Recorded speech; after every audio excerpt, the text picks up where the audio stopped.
Winchester 94. Classic. One of the best selling rifles in America. Maybe not anymore, but at one time it was.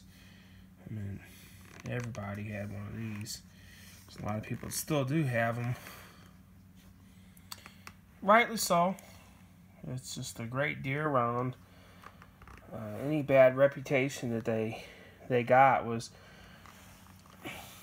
probably more myth than anything. You know, like when rounds like 30-06, which is a very popular round, one of the probably the most popular center fire, especially in the 30 caliber range. 308, 30-06.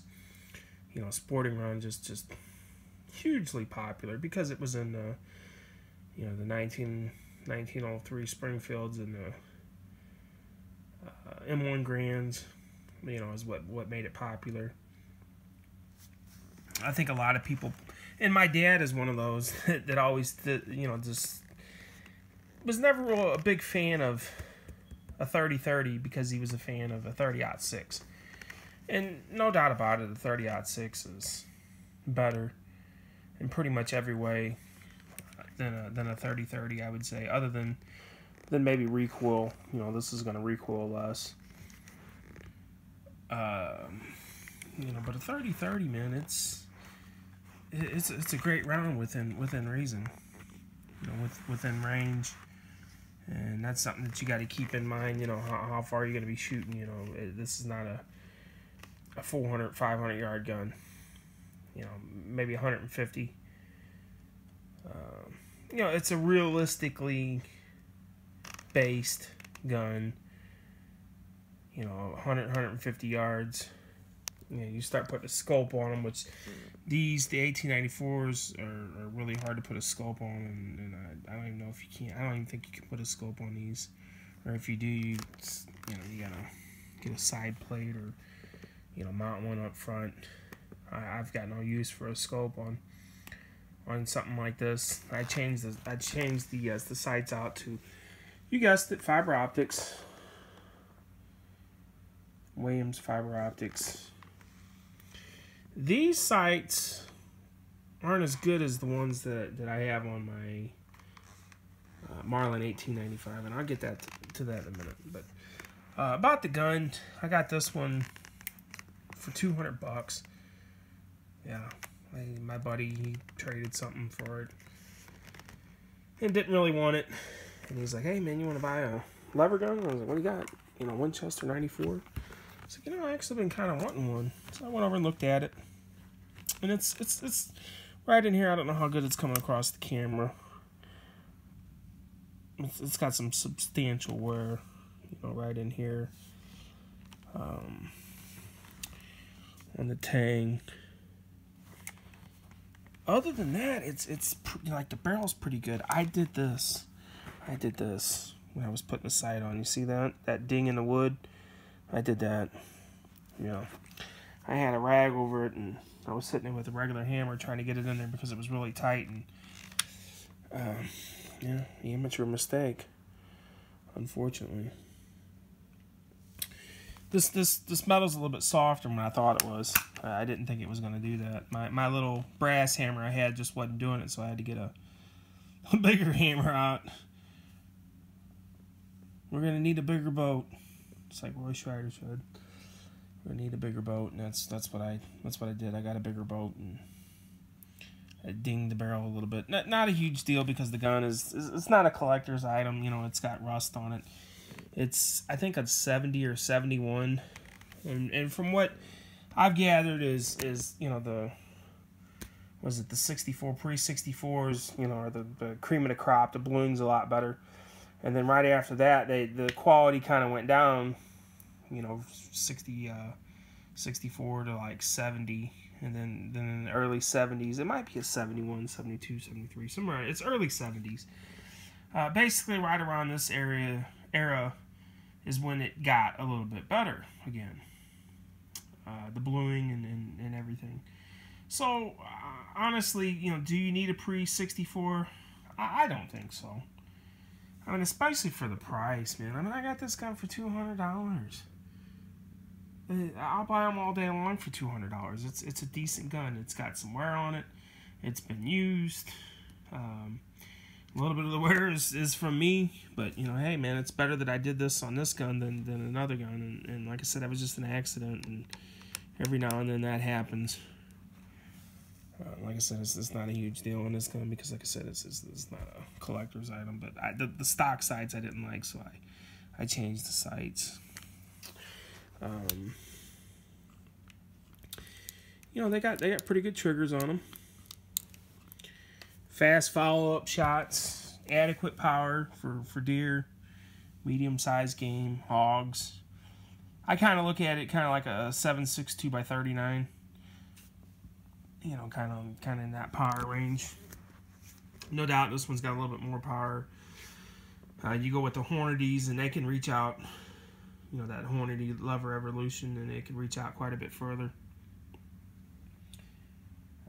And the reason why they can't have those Spitzer-style bullets is because of the magazine tube. You don't want the bullet tip hitting the back of the primer under recoil and stuff, and then end up exploding your gun.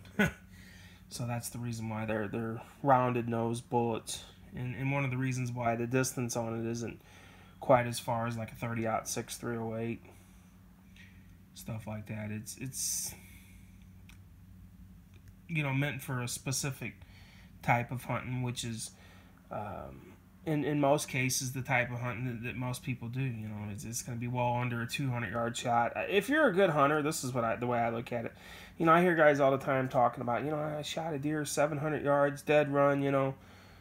If you're a good hunter, there's no reason why you shouldn't be well within 100 yards of a deer, in my humble opinion. Now, depending on where you're at in the United States, that could be construed as misinformation, but where we're at in Illinois and Missouri and stuff, frankly, you know, if you're hunting in the woods, most of the time 50 yards is about as far as you're going to shoot. I mean, anybody that knows about being hunting in woods where deer are at, you just don't have shots that are generally that long. I'm not saying it can't happen. I'm just saying it usually does. You know, it doesn't happen. You know, you may have a 100-yard shot in the woods, but generally around here in Illinois, and we can't even use rifles, by the way. So Missouri, you can.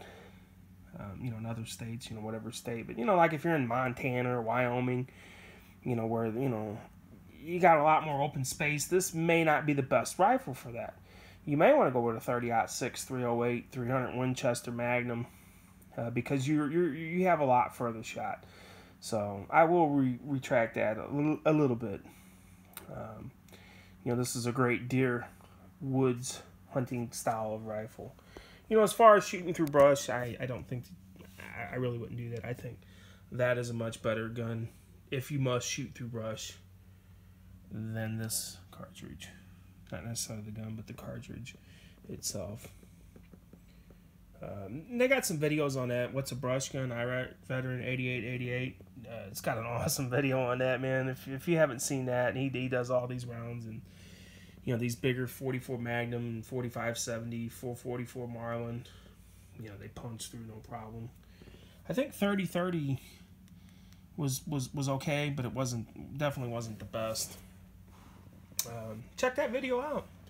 That may tell you what you need to know about, you know, a brush gun. I think it's a pretty cool video. He's shooting about 50 yards through thick brush, and it's a hard shot. Sometimes he just missed because he missed. It didn't deflect the bullet. So, you know, kind of the way they deem this 4570 is if you can see it, you can hit it. You know, I don't really advocate, you know, shooting through brush.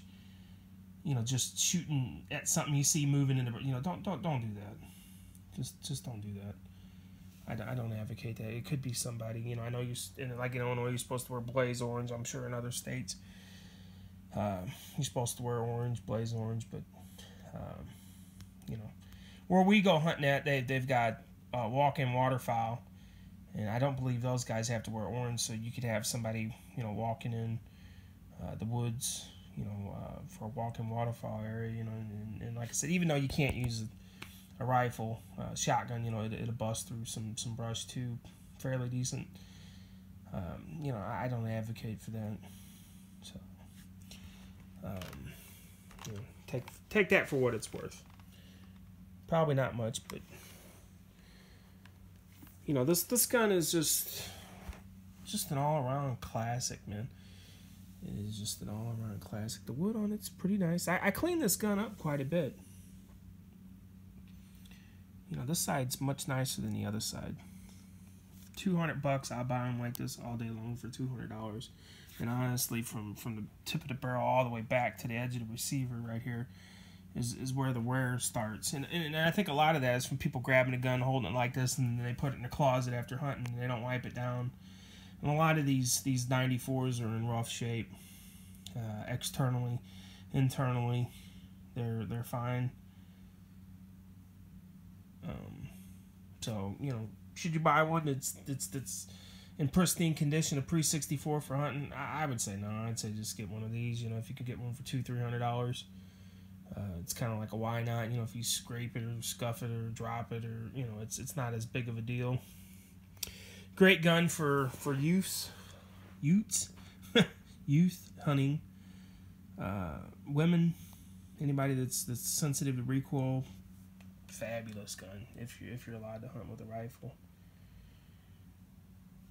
Absolutely a great round for that.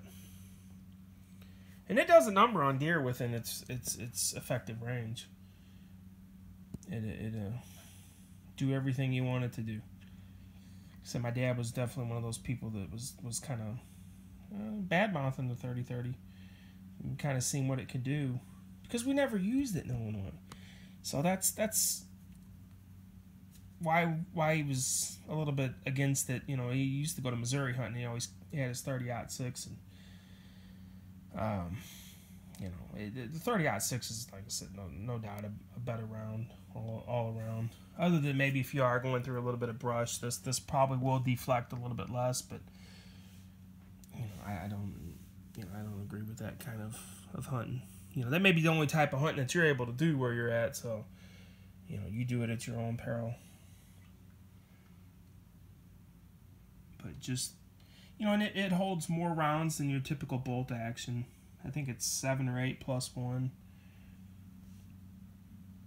Usually a bolt action, model 700 Remington, model 700, Winchester model 70, stuff like that holds 3, 4.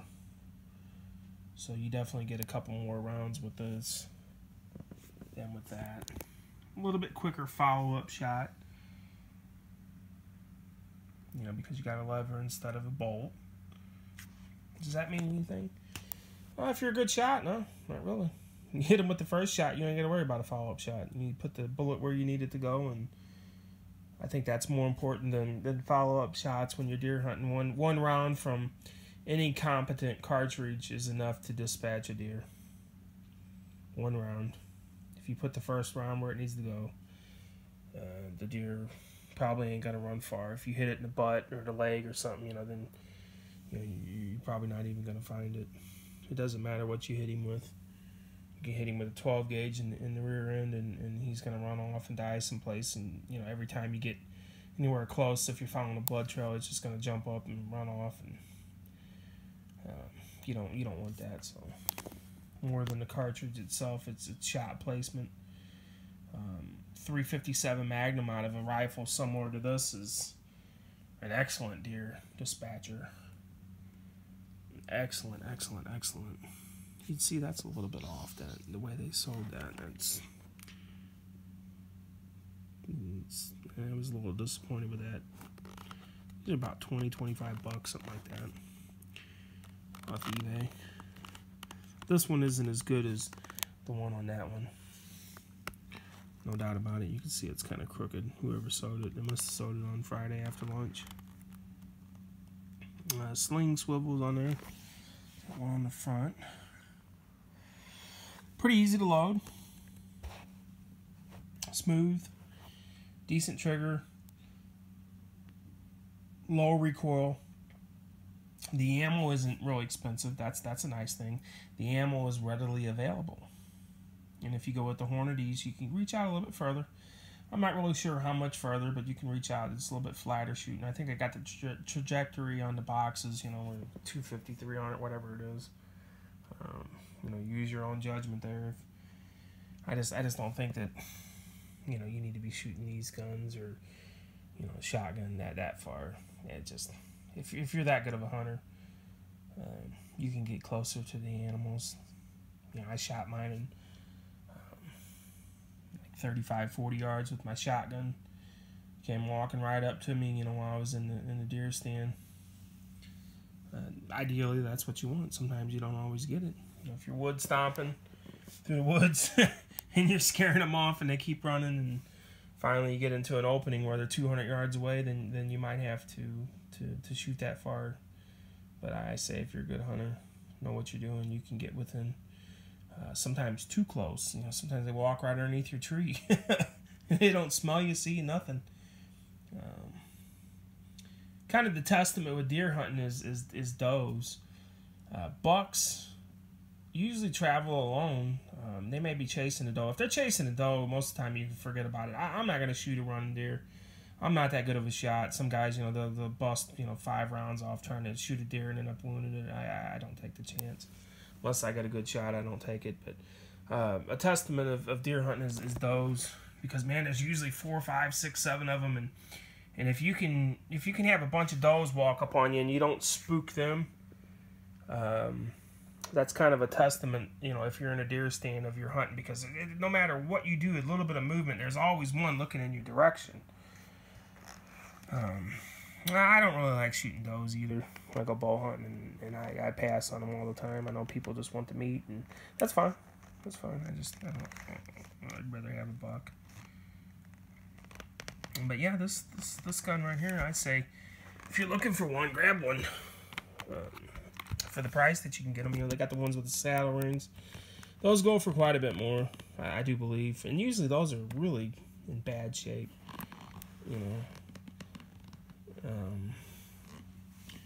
it's cool to have a variety of guns in your collection. If nothing else, you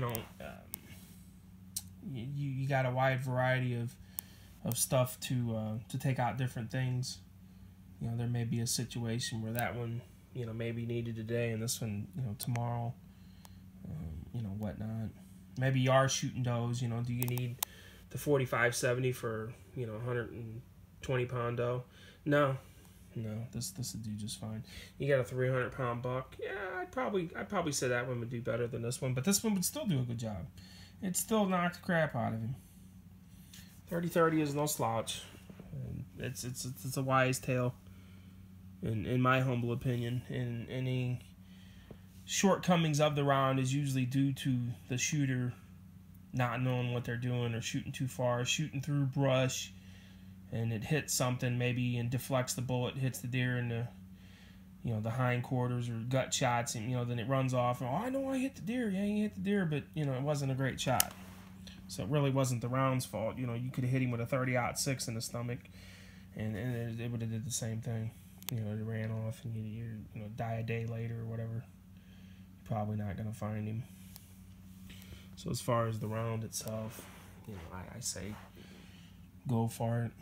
This may be the only. You may already own one of these, and you're shaking your head on some of the stuff that I'm saying. But yeah, it's just it's an all-around good cartridge for what it's intended for. Would I hunt moose with it? No.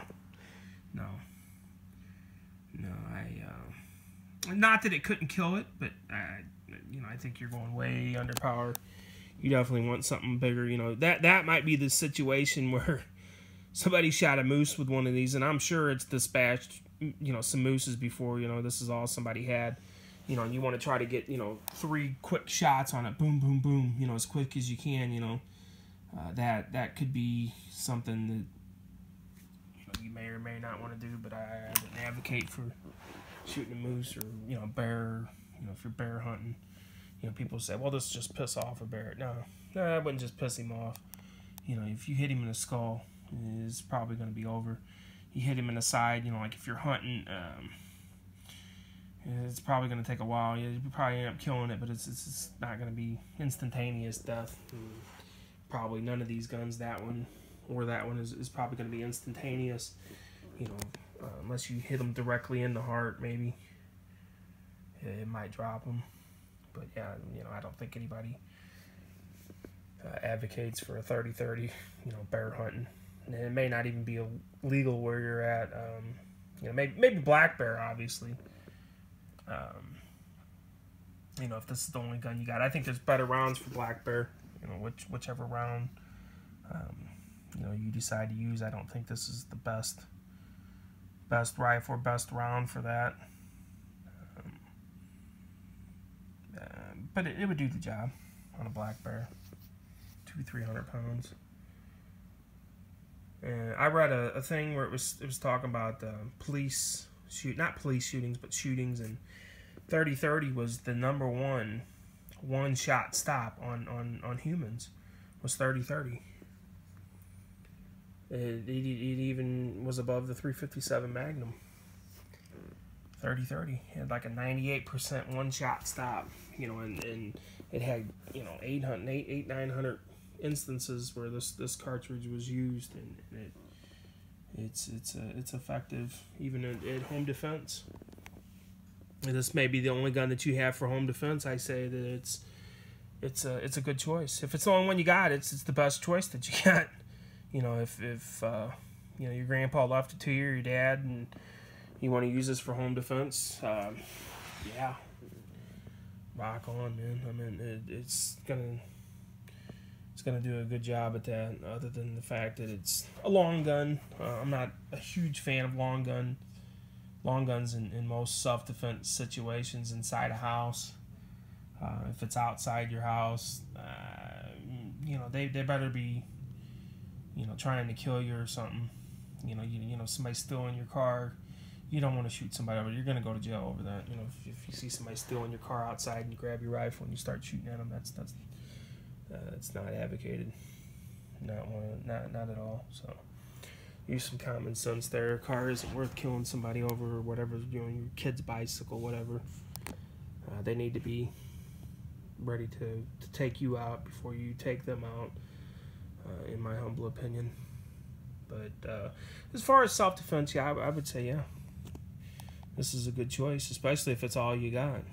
You know, is this the first choice you should make? I don't know. That's up to you.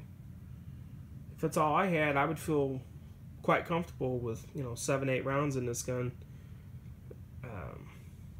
You know, maybe you got 3 or 4 of these, and you know, your wife's got one, and your teenage kids got one. Instead, you know, your house is very well armed, very well armed. You know, it's quick to reload. The ammo's, you know, easily found. You know, yada yada yada on that. But yeah, it's just a classic. Fun to shoot. Lever guns. What's not to like about a lever gun? Really nice bluing. It really is.